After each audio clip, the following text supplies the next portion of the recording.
चाची अपन छोड़ के मकनिया तो अइली।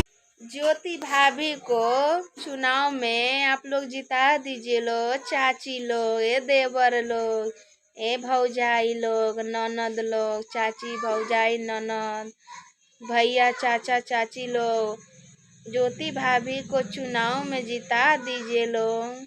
हमारे तरफ से सपोर्ट है सबके लिए, हम सबको सपोर्ट कर रहे हैं। ज्योति भाभी को भी सपोर्ट कर दीजिए लोग, चुनाव में जिता दीजिए लोग।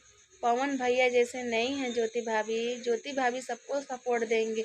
पवन भैया नहीं देते हैं, बाकी ज्योति भाभी सबको सपोर्ट देती हैं। जिता दीजिए प्लीज़ भैया लोग, दादी, देवर, चाची, भौजी, ननद, सबसे कह रहे हैं चुनाव दबा के दीजिए। ज्योति भाभी को जिता दीजिए वोट में, चुनाव में जिता दीजिए प्लीज़। हाथ जोड़ रहे हैं आप लोग से, ज्योति भाभी को चुनाव में जिता दीजिए।